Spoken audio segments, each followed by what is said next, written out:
महासङ्घका प्रदेश इन्चार्ज प्रसिद्ध गीतकार स्रष्टा जीवी थुलुङज्यू, आजका हाम्रा उदाहरणीय, हाम्रा पनि अब सांस्कृतिक रूपमा चाहिँ अग्रज व्यक्तित्व यस संस्थाका अध्यक्ष हर्कमान तामाङज्यू, प्राध्यापक डाक्टर भीम खतिवडाज्यू, उपस्थित यहाँ हाम्रो प्रदेश सभासद हुनुहुन्छ यहाँ, त्यो चाहिँ फेरि अर्को एउटा गरिमाको विषय, त्यो चाहिँ छुटाउनु हुँदैन पनि, किनभने राजनीति भने सबभन्दा ठुलो नीति हो, जेठो नीति हो। त्यसलाई त्यसबाट हामी प्रभावित पनि छौँ र त्यसलाई कलाकारले प्रभावित पनि पार्न सक्छन् भन्ने दोहोरो कुरा हुन्छ। र उपस्थित सम्पूर्ण मान्यजन मित्रहरू, मैले अब यो गणतान्त्रिक मुलुकमा धेरै मानका खातिर त्यो चाहिँ धेरै लामो नाम लिन मैले अब त्यो समयलाई बचत गर्न खोजेँ। र आजको विषय चाहिँ के छ भने संस्कृति सम्बन्धी छ। यो जटिल विषय छ। यो म चाहिँ मेरो बारेमा उहाँले भन्नुभयो, अब धेरै कुरा चाहिँ अब त्यो भन्नुभन्दा अब व्यवहारबाट देखिने कुरा पनि हो। अब अलिअलि बढी भने जस्तो पनि लाग्छ मलाई चाहिँ, किनभने अब म फेरि कस्तो मान्छे भने म फुर्किँदै नफुर्किने, धेरै नफुर्किने, धेरै नसर्किने, त्यस्तो यो पण्डिता समदर्शिना भन्छ नि, गाली गरे पनि ठिकै छ, सरापे पनि ठिकै छ, राम्रै छ भने पनि ठिकै छ, त खत्तम भने पनि ठिकै छ। अब यस्तै हो। त्यस कारणले उहाँले भनेको कुरामा अलिकति चाहिँ बढ्ता भयो कि भन्ने मलाई लागेको कुरा हो। अब यो महत्त्वपूर्ण विषय छ। आज चाहिँ तपाईँको एउटा साह्रै समयलाई सदुपयोग गर्ने हो र यसलाई ट्याक्क ट्याक्क बुँदामा सूत्रबद्ध गर्ने हो भने आजको सन्दर्भ साह्रै महत्त्वपूर्ण हुने मलाई लागेको छ। किनभने संस्कृतिको विषय चाहिँ सांस्कृतिक रूपान्तरण, अझ सांस्कृतिक रूपान्तरणको विषय चाहिँ माथिल्लै तहका बडे नेताहरूमा तपाईँको अत्यन्तै कमजोर छ। अब यस मामलामा चाहिँ हाम्रो अब हर्कमान तामाङजी चाहिँ के भन्दाखेरि मेरो त उहाँको अग्रजै हो। उहाँले जनसांस्कृतिक महासङ्घको चाहिँ जिल्ला कमिटीको चाहिँ निर्माण गर्दाखेरि मलाई समेत आबद्ध गराएर उहाँले चाहिँ प्रशिक्षण गर्नुभएको हो। तर यो प्रशिक्षण भन्दाखेरि चाहिँ अलिकति कसो चाहिँ के भन्दाखेरि सिकाउने, हामी सबै सिक्ने हो, हामी सबै सिकाउने हो। किनभने गनेउलाबाट जति सिक्ने कुरा मान्छेले सिके कति जाति हुन्थ्यो भन्ने मलाई लाग्छ। र अब म सोझै प्रवेश गर्छु, किनभने मैले फेरि पनि पछि बोल्नुपर्ने हुनसक्छ। अब यो आई कन्ट्याक्ट गरेर बोल्न चाहिँ मलाई साह्रै मजा हुन्थ्यो, तर मैले अहिले पढ्नु पर्यो। त्यस कारणले म छोटो रूपमा एकदम सरसर्ती तीव्र गतिमा म वाचन गर्नेछु। यहाँहरूले चाहिँ अब यो समयको सदुपयोग गरिदिनु हुनेछ भन्ने लाग्छ। सांस्कृतिक रूपान्तरणमा स्रष्टाको भूमिका। विषय प्रवेश। स्रष्टाहरू सिर्जनाका मूल आधार हुन्। यिनीहरू संस्कृतिका संवाहक पनि हुन्। थोरैले धेरैलाई प्रभावित पार्ने क्षमताका लेखक, बुद्धिजीवी, गायक, विभिन्न विधाका कलाकार, समाजका अगुवा हुन्। प्राप्त उपलब्धिको सृजनात्मक रूपमा जगेर्ना गर्ने, समतामूलक न्याययुक्त समाज स्थापना गर्ने मूल ध्येय र उद्देश्य लिएका स्रष्टाहरूको सांस्कृतिक रूपान्तरणमा अग्रणी भूमिका हुन्छ। नेपालको संविधान 2072ले परम्परागत धर्म, संस्कृति र संस्कारका सम्बन्धमा रूपान्तरण गर्ने सुस्पष्ट दृष्टिकोण अगाडि सारेको हुँदा यसमा स्रष्टाहरूको अहम भूमिका रहेको देखिन्छ। अब यो चाहिँ सामान्यतया एउटा लेख हो, यो कार्यपत्र आदि इत्यादि भन्दा पनि त्यो चाहिँ के भन्दाखेरि त्यस्तो रूपमा मैले लिएको छैन। उहाँसँग कुरा भयो, अब यसलाई विषय एउटा बनाउँ अन्त एउटा छलफल गर्ने विषय होइन, त्यसै के मुख देखाएर किन बस्नु भन्ने हिसाबमा त्यो आएको हो। 2 नम्बर, संविधानमा सांस्कृतिक रूपान्तरण। नेपालको संविधानले सङ्घीय लोकतान्त्रिक गणतान्त्रिक संस्कृति सम्बन्धी दूरगामी महत्त्वको ऐतिहासिक दस्तावेज हो। संविधानमा धर्म, संस्कृति, संस्कार, प्रथा, परम्परा, प्रचलन वा अन्य कुनै पनि आधारमा हुने सबै प्रकारका विभेद, शोषण र अन्यायको अन्त्य गरी समतामूलक, स्वस्थ, सभ्य र भव्य समाजको निर्माण गर्ने दूरगामी महत्त्वको विषय उल्लेख गरिएको छ। राष्ट्रिय सम्पदाका रूपमा रहेका कला, साहित्य, सङ्गीतको विकासमा जोड दिने, देशको सांस्कृतिक विविधता कायम राख्दै समानता र सहअस्तित्वका आधारमा विभिन्न जात जाति र समुदायको भाषा, लिपि, संस्कृति, साहित्य, कला, चलचित्र र सम्पदा संरक्षण विकास गर्ने। त्यसैले सांस्कृतिक भन्नाले आत्मिक संस्कृतिका क्षेत्रमा हालसम्म विद्यमान सबै खालका धार्मिक, सांस्कृतिक विभेद, असमानता र अन्यायहरूलाई रूपान्तरित गर्नु नै रूपान्तरणको अन्तर्यवा सार हो। पश्चिमाहरूले अब यो संविधान अनुसार मैले लेखेँ हो, मैले आफ्नो आस्था मैले यहाँ व्यक्त गरेको छैन। संविधानको एउटा चाहिँ दिशानिर्देशभित्र मैले लेखेँ हो। त्यसैले यहाँ कुरा गर्दाखेरि कहिले काहीँ के हुन्छ भने अलि अप्ठ्यारो पनि हुन्छ अहिले समाजमा। पश्चिमाहरूले धर्मनिरपेक्षका नाममा राष्ट्रको प्रमुख वा प्रधानमन्त्री बन्नका लागि क्रिस्चियन धर्मावलम्बी हुनै पर्ने, उसले पदबहाली गर्दा बाइबल ग्रन्थ हातमा राखेर कसम खानै पर्ने खालको प्रावधान राखे। तर नेपालको संविधान 2072मा सनातन कालदेखि भनेको परापूर्व कालदेखि चलिआएको धर्म संस्कृतिको संरक्षण लगायत धार्मिक सांस्कृतिक स्वतन्त्रता सम्झाउनुपर्छ भनेर धर्मनिरपेक्षको नेपाली मौलिक व्याख्या गरेको छ। संविधानले गाईलाई राष्ट्रिय जनावर घोषित गर्दै यसको वध अवैध तथा दण्डनीय करार गरेको छ। यस खालका मौलिक व्याख्यालाई सुपाच्य रूपमा उल्लेख गरेर यस क्षेत्रमा छर्न खोरिएका तमाम भ्रमजालहरूलाई नेतृत्व एवं यस क्षेत्रका अगुवाहरूले निश्चय गर्न सक्नुपर्छ। संविधानले तमाम नेपालीका बीच सद्भाव, सहभाव, समानता, पारस्परिक सहयोग तथा एकतापूर्ण भावनालाई नै धर्म र संस्कृतिको सारका रूपमा उल्लेख गरेको पाइन्छ। 3. गणतन्त्रको जगमा सामन्तवादी जरा। गणतन्त्र चाहिँ आएको छ, टुक्रुक्क बसेको छ माथि, राष्ट्रपति बसेका छन् माथि, तर संस्कार र संस्कृतिको चाहिँ एउटा जबरजस्त चट्टानी पर्खाल चाहिँ सामन्तवादको छ। यो संविधान समाजवाद नेपालको सांस्कृतिक आधार पनि हो। अहिलेको परिवर्तित राजनीतिक परिस्थिति मात्रात्मक मात्रै हो। अहिले प्राप्त यस उपलब्धिलाई आधेय अर्थात् उपरी ढाँचा वा सतहमा भएको परिवर्तन भनिन्छ। तर यस प्रणालीको जरा र आधारमा सामन्तवादी अपसंस्कृति जब्बर रहेको छ। यसमा अन्तर्निहित तमाम खाले अन्धविश्वासी रूढिवादी सार तत्त्वलाई कलात्मक हस्तक्षेप मार्फत रूपान्तरित गरेर मात्र प्राप्त राजनीतिक उपलब्धिलाई स्थिर, सबल, दिगो बनाउन सकिन्छ। किनभने सबै खालका अन्धविश्वास र रूढिवादको केन्द्रीय विषय र सार सामन्तवादको एकल संरक्षक राजालाई देवताको अवतार घोषित गर्नुमा रहेको छ। साना साना अन्धविश्वासले ठुलो अन्धविश्वास जन्माउँछ। त्यो भनेको राजा भनेको देवता हो। त्यो देवताको चाहिँ गोडाको पानी धोएर खाए हुन्छ, बोलाएको होइन। राजा ज्ञानेन्द्रले आफैले आऊ गोडा धोएर पानी खाऊ भने होइन, लामो समयदेखि सदियौँदेखि सिकाउँदा सिकाउँदा सिकाउँदा सिकाउँदा यहाँ तपाईँको गिदीमा सबै लिडी भरेपछि आफै गोडा धुन आउँछन्, आफै जय जय गाउँछन्। आफू तपाईँको के भन्दाखेरि मरेछ, तपाईँको त्यही सामन्तवादी शासनले गर्दाखेरि शोषण उत्पीडन गर्दा मरेछ, मर्न धर्म भएको छ। तर मेरो भाग्यले गर्दा मैले गरिब भएको लेखाएछ, मैले भाग्यले दुःख पाएको, मेरा कर्मले दुःख पाएको, म कर्मले गरिब भएको, राज्यले शोषण गरेर हो र हो, यस्तो बनाएको छ।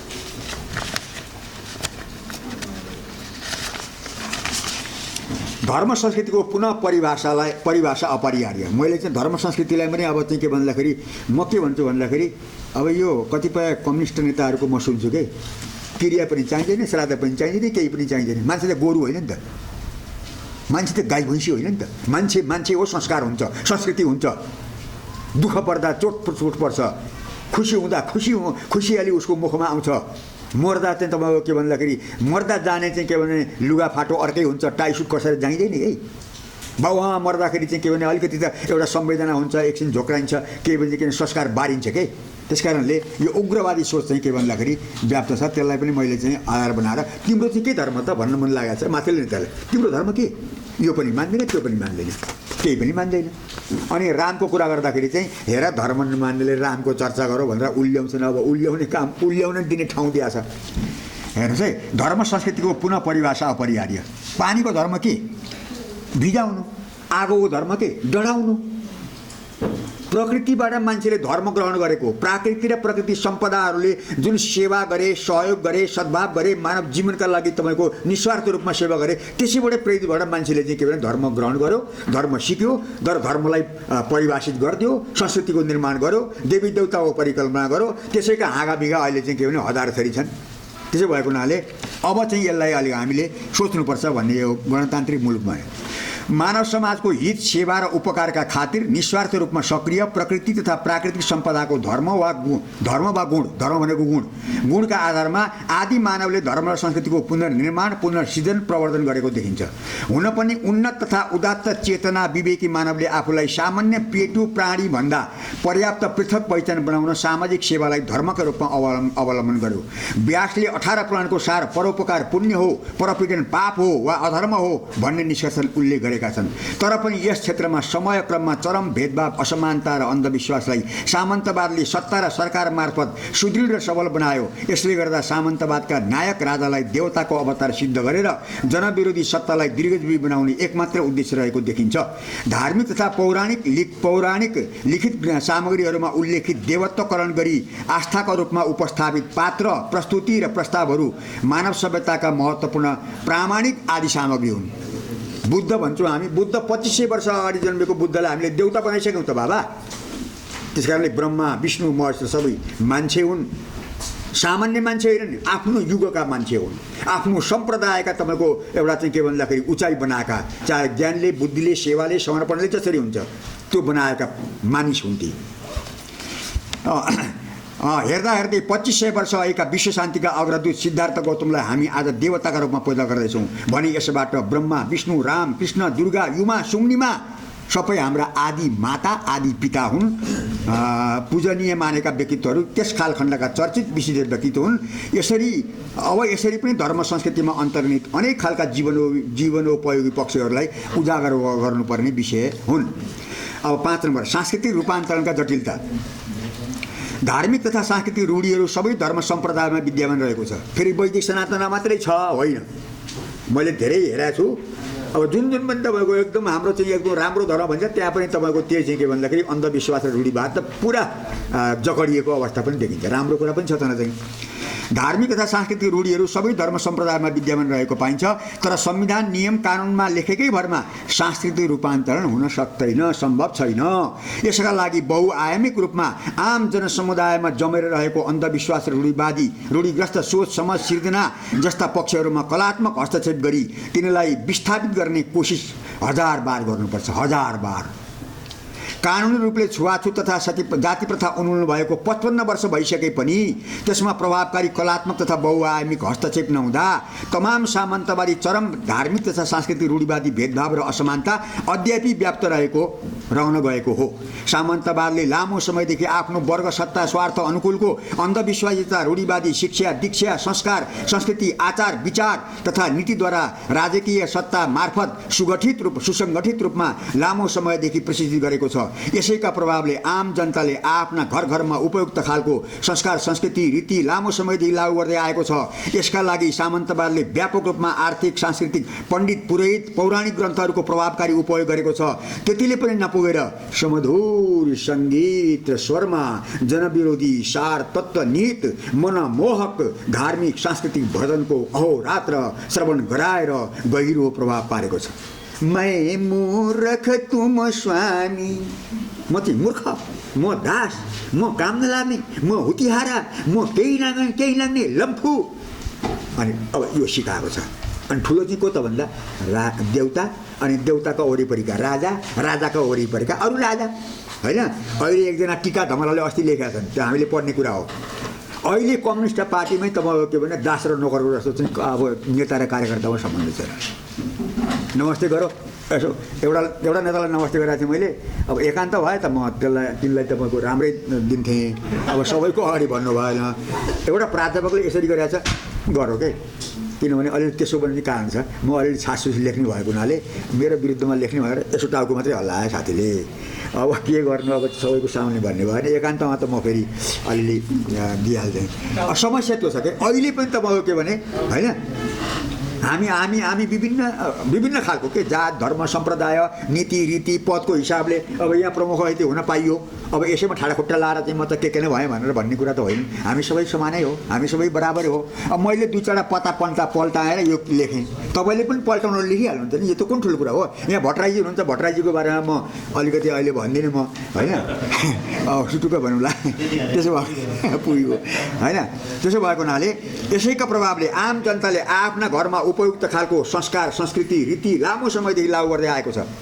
यसका लागि सामन्तवादले व्यापक रूपमा धार्मिक, सांस्कृतिक, पण्डित, पुरोहित, पौराणिक ग्रन्थहरू सुकिलो लुगा लाएर, चन्दन लाएर तपाईँको ओम शान्ति, देव शान्ति भन्दै चाहिँ तपाईँको पण्डितले पढाएपछि तपाईँको अब सामान्य मान्छे, हामी जतिका मान्छेले तपाईँको अब समाजलाई बटार्न खोज्यौँ भनेदेखि त एकैछिनमा बटारिजान्छ नि।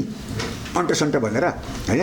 त्यसो छ सांस्कृतिक भजनको अहोरात्र श्रवण गराएर गहिरो प्रभाव पारेको देखिन्छ।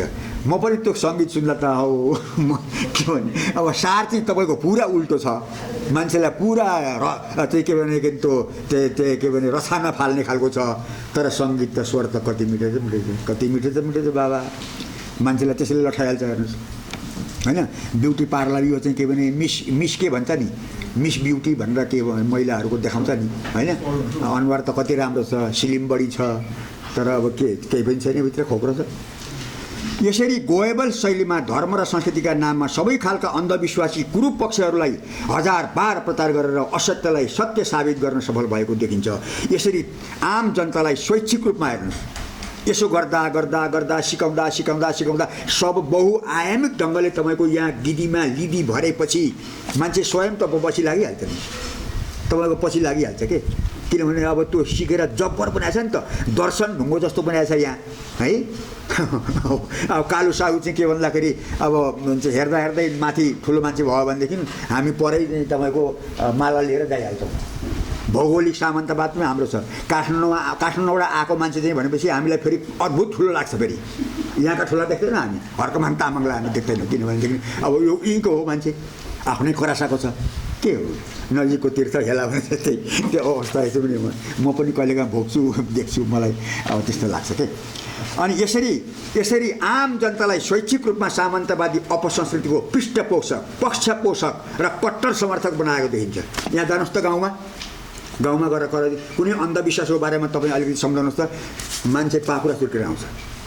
हाम्रो धर्म हाम्रो रीति तँको हो सिकाउने, यसरी सिकाएको छ, गुरु बनाएको छ। गुरु सामान्य मान्छेलाई पनि तपाईँको ओ मेरो दिदी तपाईँको 7 दिने क्रियाकर्म गरौँ भनेर बोल्दैन बाबा। औँठा छापे दिदी, औँठा छापेछन् दिदी, मेरो दिदी छुल्ली है। अब मलाई तपाईँको त्यसै घ्याकुलो फर्काएर बस्दिनँ। जबकि मेरो घरमा चाहिँ तपाईँको के भन्दाखेरि आमा खस्दाखेरि हजारौँ मान्छे आए, सयौँ मान्छे आए, रामकुमार सुब्बा पनि आए। उनले पनि भने होइन यस्तो नगरे हुन्थ्यो भने मैले तर्क दिएँ, प्रमाण दिएँ, शास्त्र श्लोक याज्ञवल्क्य स्मृतिका पन्ना पाना गरुड पुराणमा लेखाएको छ तपाईँको होइन। गरुड पुराण मैले पढेकै थिएन हेर्नु, हामी त सबै नपढिकन उल्टो सराप्ने छौँ।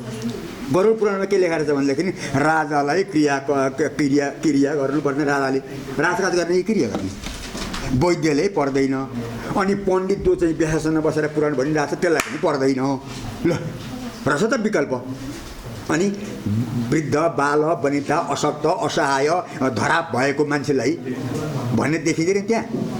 अब त्यसो भएको हुनाले धेरै कुरा चाहिँ त्यहाँ छन् होइन।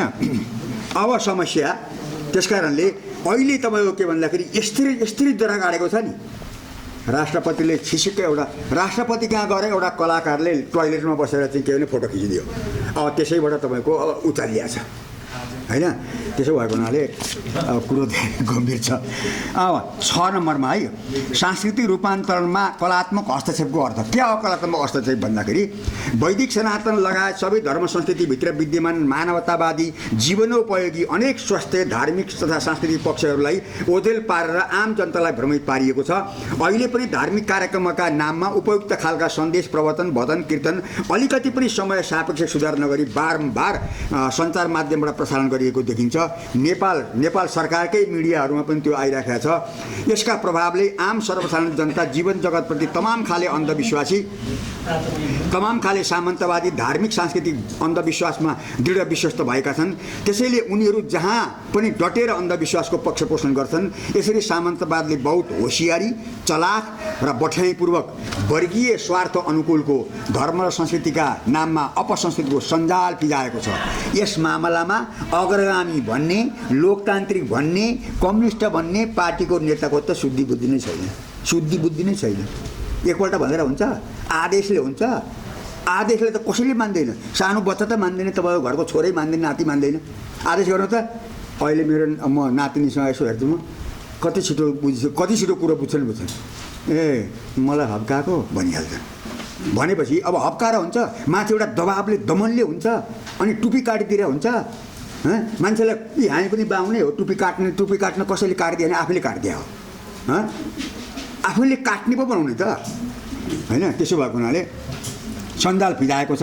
जननेता मदन भण्डारीले भन्ने गरेको कलात्मक हस्तक्षेपको अर्थ पनि आम जनतालाई बहुआयामिक रूपमा प्रशिक्षित गरी तिनलाई सचेत, सजग, सबल तथा सङ्गठित बनाई उनीहरूलाई नै परम्परागत धर्म, संस्कार र संस्कृतिको सुधारात्मक अभियानमा सक्रिय तथा नेतृत्वदायी भूमिकामा उभ्याउनु हो।